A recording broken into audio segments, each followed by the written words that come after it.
Shalom Bapak Ibu. Shalom. Apa kabarnya? Luar biasa. Shalom juga untuk Bapak Ibu semuanya yang menyaksikan ibadah ini secara online di Facebook. Kita bersyukur kita boleh berkumpul di tempat ini beribadah bersama-sama. Itu semua karena kasih dan kebaikan. Jemaat semuanya saya undang untuk bangkit berdiri. Kita memuji Tuhan berdiri. Kita naikkan pujian Engkau Allah yang setia. Engkau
setiap ucapan syukur yang kami naikkan boleh berkenan di hadapan dan boleh menyenangkan hati.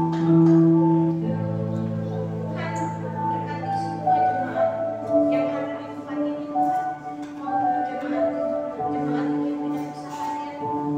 Kiranya kasih dan anugerah selalu melimpah dalam hidup kami semua. Doa yang jauh daripada semuanya kami naikkan dalam nama Tuhan Yesus Kristus.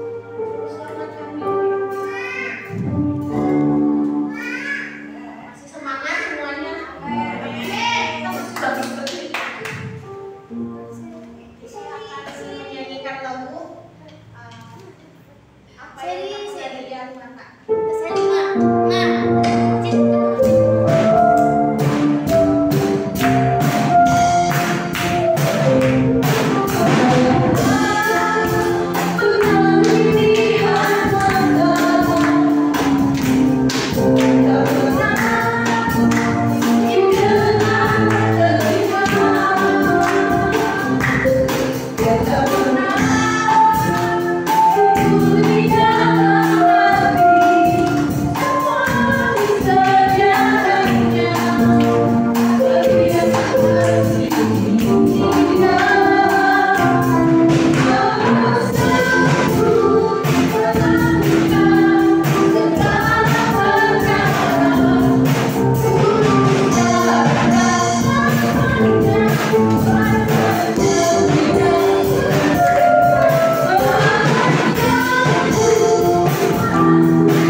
untuk mendengarkan firman Tuhan. Mari kita menyanyikan lagu Rohmu yang Hidup.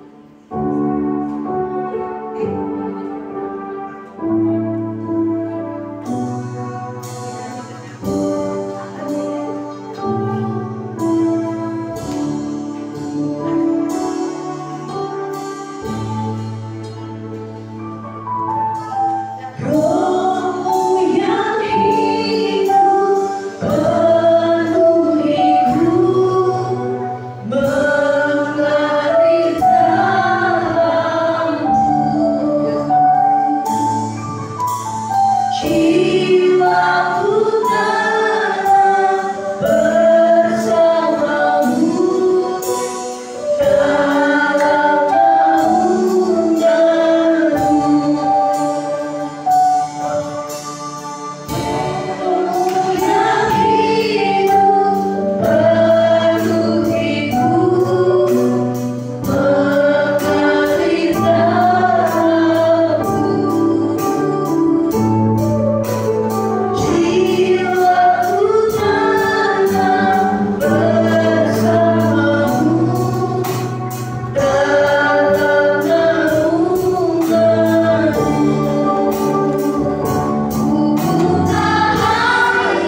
Puji Tuhan, shalom. Haleluya, walaupun hujan ya, tapi kita tetap bisa datang ibadah yang rasa sukacita di hadapan Tuhan. Saya bersyukur kalau bagian tengah minggu tetap bisa dihadiri oleh setiap anak-anak Tuhan yang haus dan lapar akan firman Tuhan. Hari ini tadinya saya mau bersama saya kemarin ada sesuatu yang membuat saya surprise ya, sukacita juga. Saya ketemu salah satu dulu anak sekolah minggu di sini, ya, adiknya Ciloni, namanya Lina. Dia sudah berumah tangga dan tinggal di Tegal. Dia tinggal di Tegal. Dia buka beberapa apotek di sana. Lalu waktu itu dia mau vaksin. Ciloni bilang, saya Lina kesini Ci mau vaksin. Oh iya, salam ya. Saya pikir cuma salam doang. Saya bilang salam ya Mbak Lina sama Hendra suaminya. Saya duduk di tempatnya biasa, tempat nongkrong kita, pangkalan es kelapa. Duduk di situ, pas duduk di situ, tiba-tiba mereka pulang. Habis dari vaksin, mereka jalan makan, pulang. Pas masuk, udah masuk mobilnya, udah masuk semua, udah masuk. Ciloni yang keluar. Lina ikut. Ikut biar aman. Maksudnya kok Lina mau gitu duduk bareng di es kelapa gitu ya. Biasanya jarang-jarang gitu ya.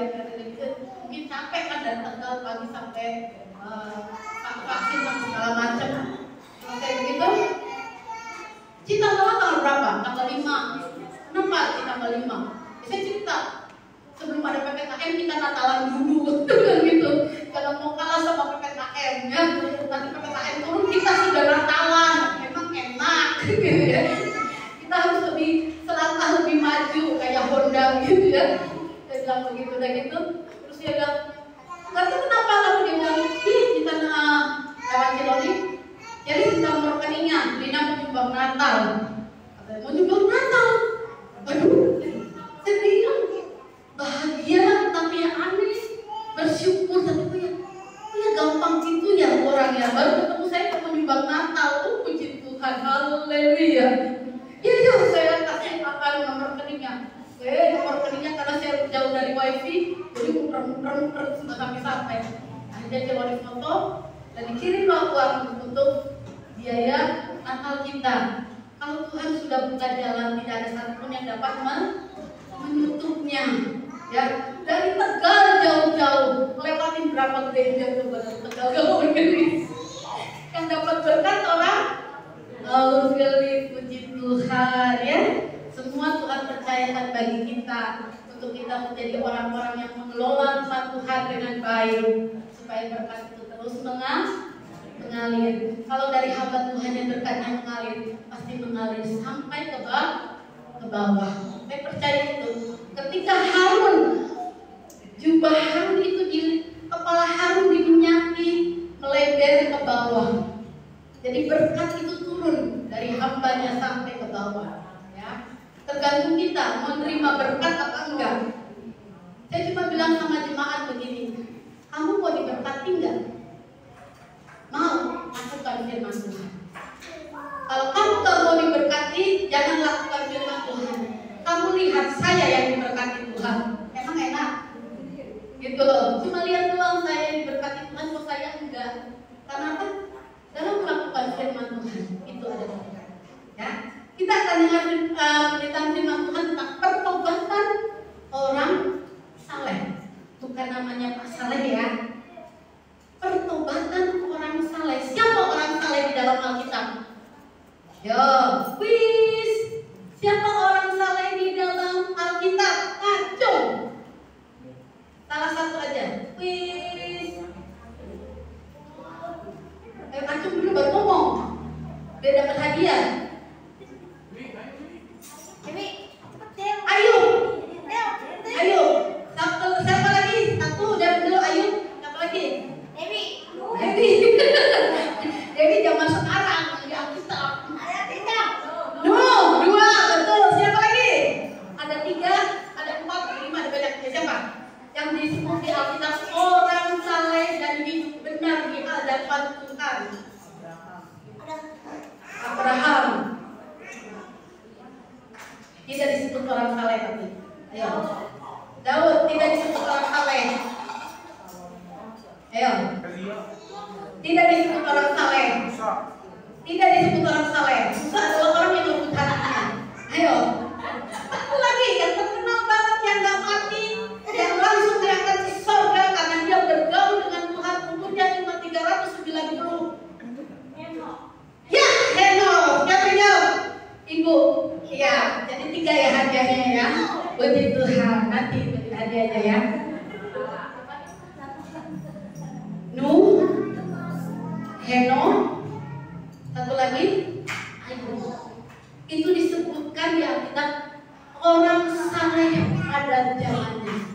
Tapi kita mau lihat siapa yang bertobat. Orang saleh tapi bertobat.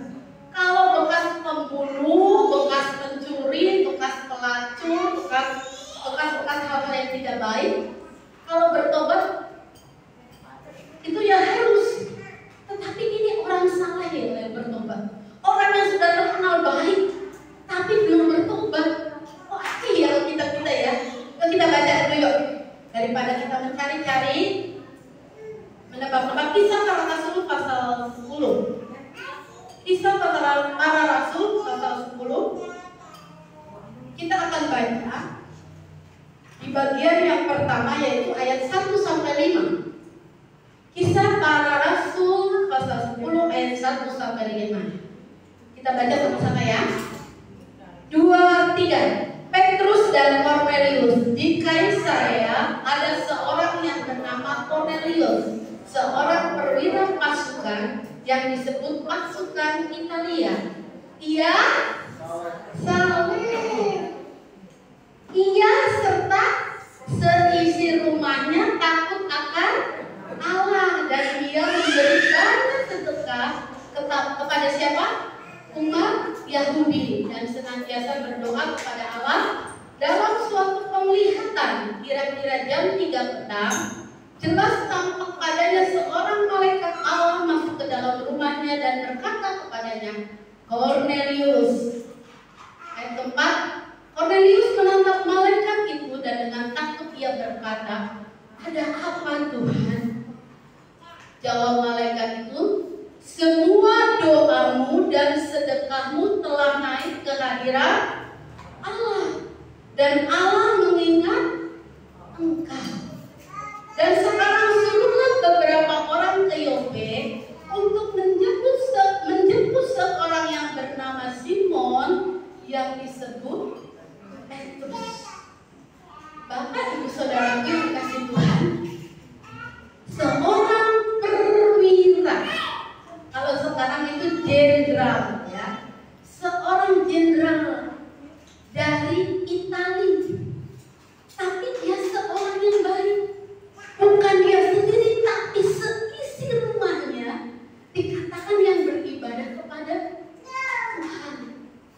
Kornelius dan seisi rumahnya berdoa. Kornelius dan seisi rumahnya beribadah. Kornelius dan seisi rumahnya memberi sedekah, memberi bantuan.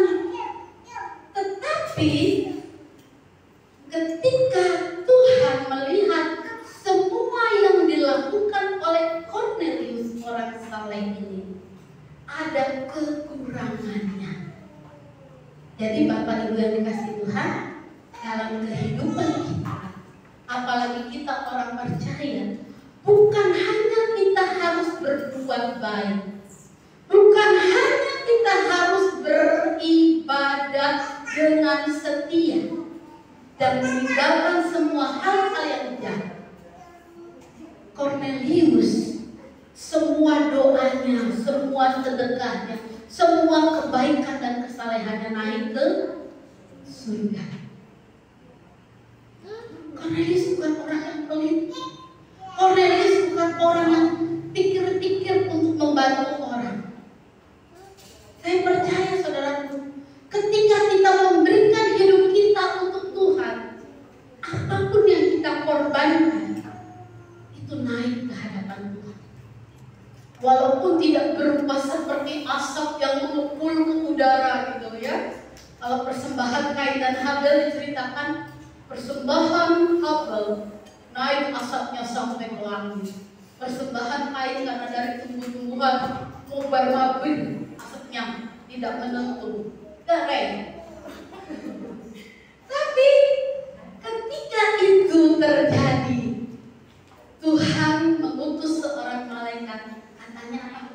Cornelius, jemput seorang hamba Tuhan bernama siapa? Simon Petrus. Nah, Simon Petrus ini lagi ngapain? Kalau kita baca ayat 6. Ada yang bisa baca dari Bang Ami ayat 6. Simon Petrus lagi ngapain di situ? Di Kaisarea. Bisa para Rasul 10 ayat 6 sampai 10 ya. Oke. Sampai 10. Ia menumpang di rumah seorang penyamar kulit yang bernama Simon yang tinggal di tepi laut. Setelah malaikat yang berbicara kepadanya itu meninggalkan dia, dipanggilnya 2 orang hambanya beserta seorang prajurit yang saleh dari orang-orang yang selalu bersama-sama dengan dia. Dan sesudah ia menjelaskan segala sesuatu kepada mereka, ia menyuruh mereka ke Yope. Keesokan harinya, ketika 3 orang itu berada dalam perjalanan dan sudah dekat di kota Yope, kira-kira pukul 12 tengah hari, naiklah Petrus ke atas rumah untuk berdoa. Ia merasa lapar dan ingin makan, tetapi sementara makanan disediakan, tiba-tiba rohnya diliputi kuasa ilahi. Jadi Petrus ada di kota Kaisarea itu dalam tugas pelayanannya, Simon Petrus. Dan dia menumpang di rumah seorang penyamak kulit. Jadi seorang yang bekerja membersihkan kulit. Entah kulit itu bisa dipakai untuk bikin baju, untuk bikin tenda, ataupun untuk bikin sepatu, ataupun untuk bikin segala keperluan. Nah, Petrus itu ada di rumahnya Bapak Simon. Cornelius menyuruh beberapa orang prajuritnya untuk menjemput siapa? Simon Petrus. Dan apa yang dirasakan oleh Simon Petrus ketika itu? Ketika pukul 12 siang ya, tengah hari, naiklah Petrus berdoa. Petrus berdoa di atas loteng. Dia berdoa dan terus dia diliputi oleh kuasa ilahi. Ketika seorang hamba Tuhan berdoa, ada kuasa ilahi melingkupi dia dan dia tahu apa tugas pelayanan yang akan dia terima. Kita akan baca ya. Dewi boleh baca ayat 11 deh. Ayat 11 coba. Ayat 11 sampai 15.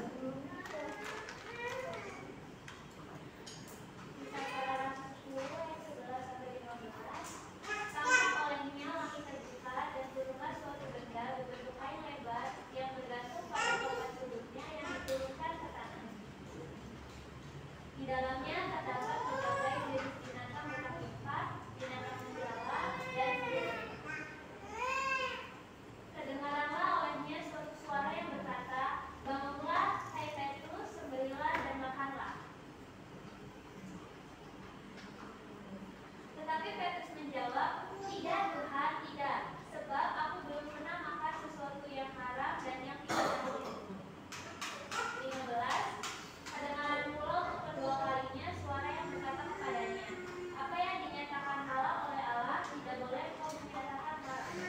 Nah, babi haram enggak? B1 haram, B2 haram, B12 halal. Ketika Petrus berdoa, ada satu penglihatan di mana ada satu kain lebar diturunkan dari langit, isinya itu binatang-binatang yang haram. Petrus lagi lapar, diturunkan makanan-makanan yang haram. Tapi Petrus tahu dia seorang hamba Tuhan, dia berkata, tidak Tuhan, ini bukan makanan orang Yahudi, ini makanan haram, saya tidak mungkin memakannya. Oh, Tuhan bilang, jangan babi aja sebenarnya, kita makan kelinci aja itu nggak boleh. Kalau bicara perjanjian lama, kita kalau lihat daftar hewan-hewan yang haram, kelinci, belut, itu nggak boleh. Katak, tapi kita kan doyan makan singkil. Itu loh, jadi apa namanya, orang-orang tuh suka aneh, pemilih cuma si babi doang, kasihan babi sama anjing ya, nggak boleh dimakan. Nah, itu tadi kedengaran pula itu sampai 3 kali. Simon Petrus dipuji itu 3 kali. Tuhan bilang, apa yang halal bagi Allah tidak haram, tidak boleh kau haramkan. Apa yang dikasih Tuhan ini loh. Petrus ketika ingin melayani, ketika dia berdoa, ilustrasi ini menggambarkan begini Bapak Ibu Saudara. Petrus itu melayani orang-orang yang khusus Yahudi. Ya, Petrus itu melayani orang-orang khusus orang Yahudi. Jadi kalau Cornelius ini kan bukan orang Yahudi, non Yahudi. Haram baginya untuk melayani orang yang bukan keturunan Yahudi. Misalnya saya diutus jadi pendeta, saya hanya mau jadi pendeta untuk suku orang Batak. Karena suami saya orang Batak, yang bukan orang Batak, no, saya nggak mau melayani itu. Seharusnya Petrus mendengarkan ilustrasi Tuhan ini bilang bahwa hal ini terjadi ayat 13 ya. Dan Petrus bertanya-tanya di ayat 16, coba kita baca. Nah, Petrus mendapat pewahyuan ilahi. Hal ini terjadi sampai 3 kali dan segera sesudah itu terangkatlah benda ke langit. Petrus bertanya di dalam hatinya, apa kira-kira arti penglihatan yang telah dilihatnya itu? Sementara dia telah sampai di buka pintu orang yang disuruh oleh Cornelius dan berusaha mengetahui di mana rumah Simon. Mereka memanggil seorang dan bertanya, apakah Simon yang disebut Petrus ada menumpang di rumah itu? Dan ketika Petrus sedang berpikir tentang penglihatan itu, berkatalah Roh, ada 3 orang mencari engkau. Jadi inilah pelayanan Petrus untuk seorang yang saleh bernama Cornelius. Cornelius itu memakai agamanya itu agama tentang kealahan, agama yang dia dengar di zaman dahulu.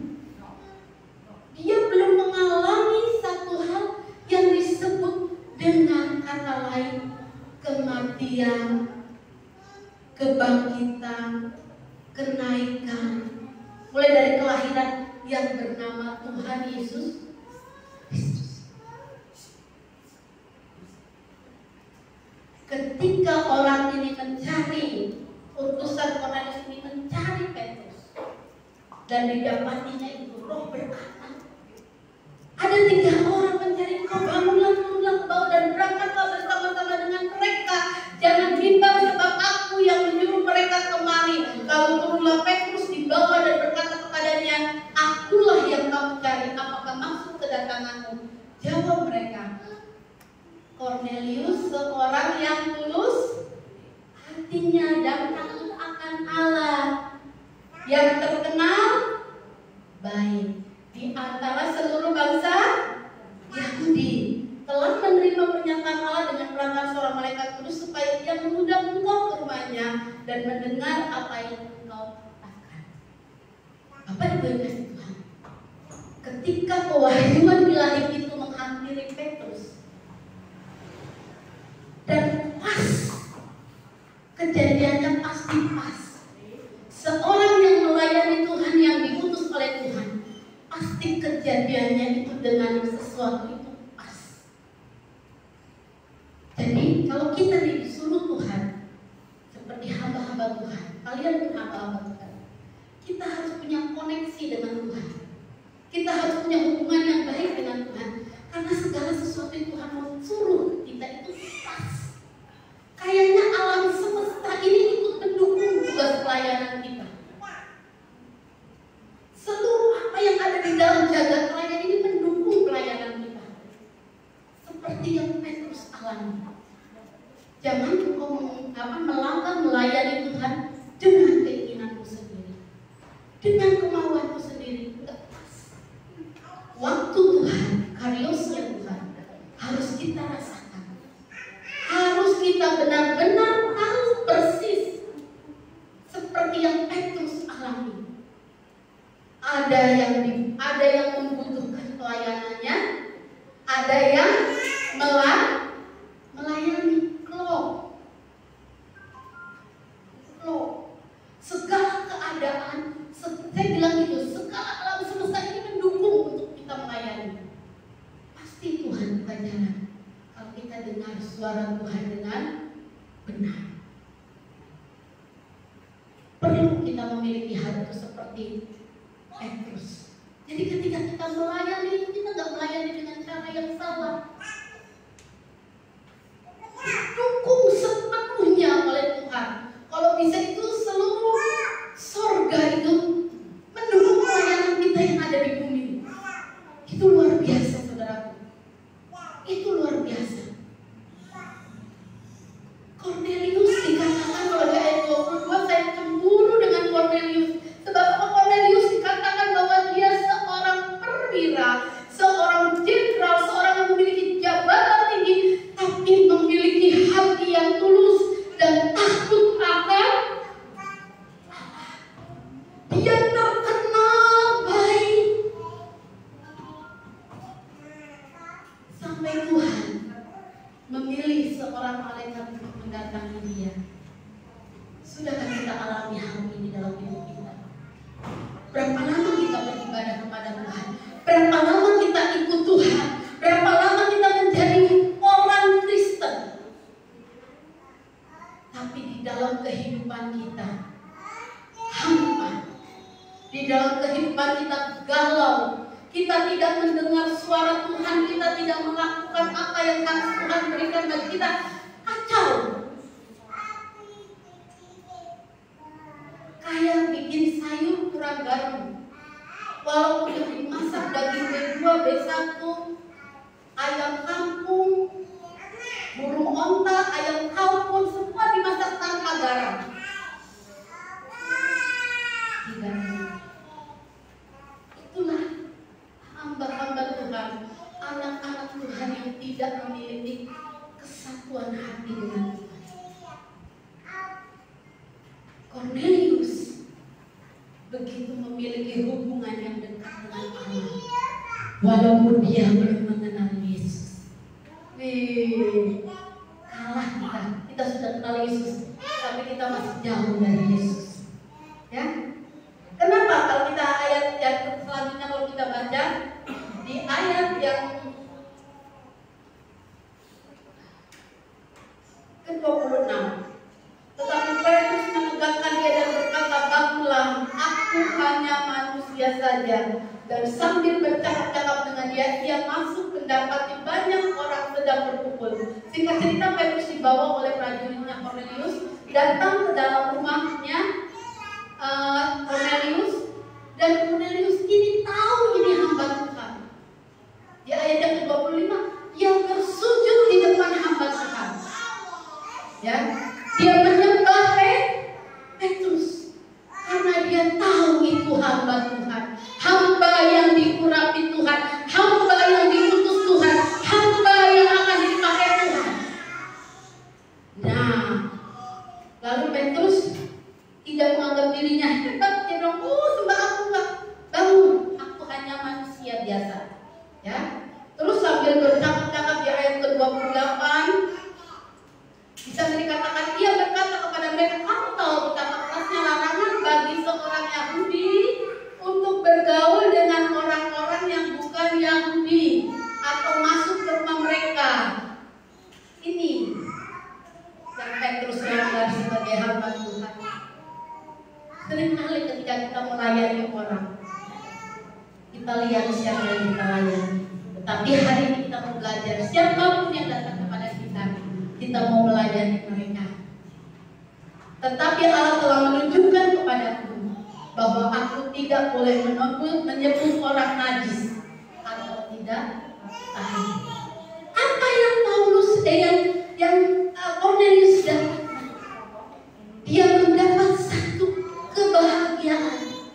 Dia mendapatkan satu berkat ketika Petrus datang ke rumahnya. Kalau kita baca di ayat selanjutnya sampai ke ayat 48, Cornelius dikatakan bahwa engkau sudah saleh, engkau sudah hebat di hadapan Bapa, tetapi kau belum mendengar tentang satu yang bernama Yesus Kristus Sang Penebus. Dialah Allah yang menjadi manusia. Dialah Allah yang menjadi manusia. Dialah segalanya. Amin. Saya berkumpul untuk tema Natal tahun ini. Setahun saya doakan Tuhan, apa tema Natal tahun ini Tuhan? Saya gak mau jemaat hanya berharap pada hal-hal yang kelihatan mata. Saya mau jemaat mempunyai satu hal di dalam ini yang mengatakan walaupun apapun yang terjadi dalam dunianya, dialah segalanya. Yesus segalanya. Bukan diambil dari lampu tema, tapi diambil dari pewahyuan firman. Ayo, ketika kita menempatkan Yesus segalanya, kehidupan kita menjadi kehidupan yang didukung oleh segala hal. Bumi dan surga bekerja sama mendukung kita. Amin. Cornelius mendapatkan satu pewahyuan ketika Simon Petrus dia menceritakan tentang kabar sukacita.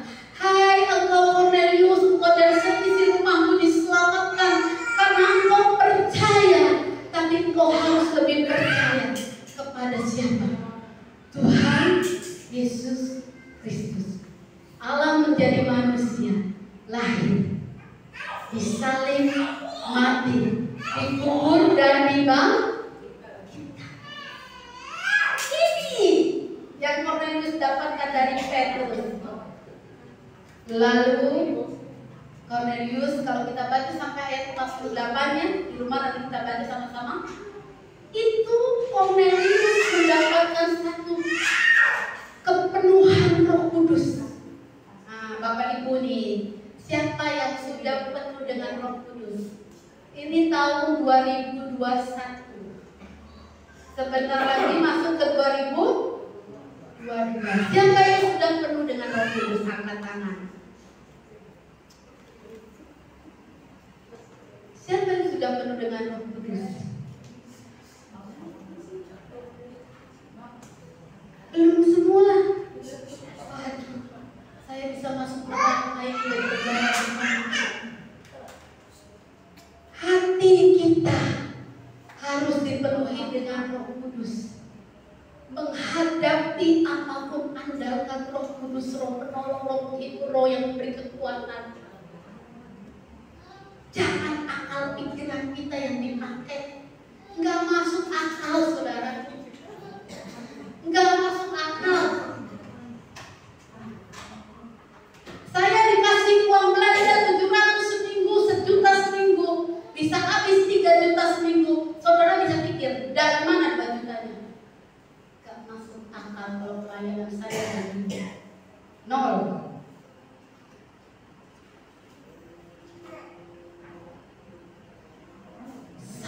Berjuang untuk saya berdoa apapun yang ada di gereja ini biar saya penuhkan Tuhan. Saya tak mau Tuhan pelayanan saya pelayanan yang penuh dengan kekurangan, dengan kemiskinan. Gak mau Tuhan. Kalau saya diutus jadi hamba hamba Tuhan ini. Saya mau Tuhan penuhkan saya. Dan apa yang memberi saya kekuatan? Roh Kudus. Jangan saudara pikir Roh Kudus itu sepele, nggak kelihatan liber duit. Saudara, Roh Kudus itu bisa datang kasih duit. Tahu-tahu saya transfer ya wih. Siapa yang punya nomor BCA saya? Boleh transfer.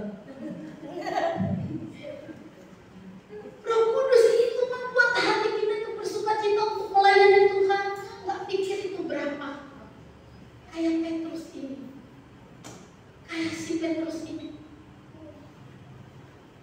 Ketika Cornelius dihadapkan dengan nama Tuhan Yesus Kristus, rohaninya menjadi mengembang, rohaninya menjadi membludak. Dia terbuka. Ternyata saya harus menerima Yesus sebagai Tuhan dan Juru Selamat dalam kehidupan saya melalui pengampunan dosa, menerima baptisan air, dan menerima kuasa Roh. Bapak Ibu yang kasih Tuhan, jangan kecilkan peranan Roh Kudus. Seperti Petrus ketika berdoa, turun semua yang haram untuk dia makan. Itu kewahyuan Roh Kudus. Apa artinya Tuhan? Kalau saudara hidup hanya di dalam dunia ini begini, saudara pasti mengalami satu hal kelelahan, air mata, kelemahan, sakit penyakit, kesedihan, kemurungan. Setelah itu saudara mati tanpa saudara bisa berbuat apa-apa buat sesama dan buat Tuhan. Itu doang. Buat apa hidup begitu?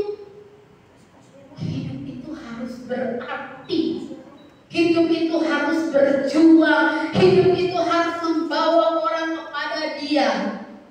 Yesuslah segalanya dalam hidupmu dan hidupku. Doa kita tidak akan pernah berhenti. Penyembahan kita tidak pernah berhenti kalau kita ada di dalam Roh Kudus. Ya. Jangan kau kecilkan peran Roh Kudus. Seorang yang saleh sekalipun tidak akan masuk dalam kerajaan surga kalau dia tidak percaya sungguh-sungguh kepada Tuhan Yesus. Dia tidak mengalami pengampunan dosa, dia tidak mengalami baptisan air, dan dia tidak mengalami apa yang disebut Roh Kudus menuntun hidupnya. Seperti lagu tadi, ku kan berjalan dari kemuliaan sampai kemuliaan. Jadi Bapak Ibu, kemuliaan itu bertingkat. Jangan dari kemuliaan sampai kebinasaan, ya. Jangan dari kemuliaan sampai kemuliaan sampai kemuliaan sampai kita sempurna.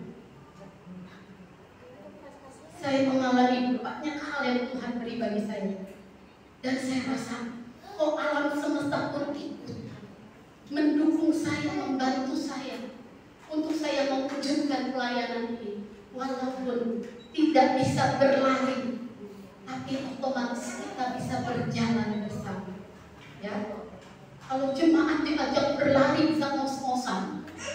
Ibadah setiap hari, ngos-ngosan. Berdoa setiap hari, tante saya berdoa paling kalau ingat kalau makan doang. Selain itu lupa. Puasa setiap hari, baru itu lagi bisa masuk medicina dan semua. Mari kita berjalan bersama-sama. Bertobatlah orang saleh seperti Cornelius, mengenal siapa yang utama? Tuhan Yesus Kristus. Ya, segala perbuatan baik kita itu fana kalau kita tidak melihat pada Dia. Tetapi ketika kita mendapatkannya, perbuatan baik itu bagaikan hal yang menyenangkan hati Tuhan. Amin. Kita tundukkan kepala, mari saya pedang imam musik untuk datang beribadah. Ini mungkin Rabu terakhir kita ibadah Rabu, ya. Karena kita akan menghadapi Natal bulan Desember. Jadi ini Rabu terakhir untuk kita ibadah KTM ya. Nah, jadi minggu berikutnya Desember ya, libur ya Bu ya. Sepanjang Desember ibadah Rabu ditiadakan. Hanya ibadah pemuda tetap ada karena untuk latihan musik di hari Minggu juga ya. Mari kita naikkan pujian ini. Kita dapat kembangkan kebaikan yang terima. Haleluya.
keluarga Bapak Surpati, keluarga Tuhan Yesus Tiakia, untuk Dewi,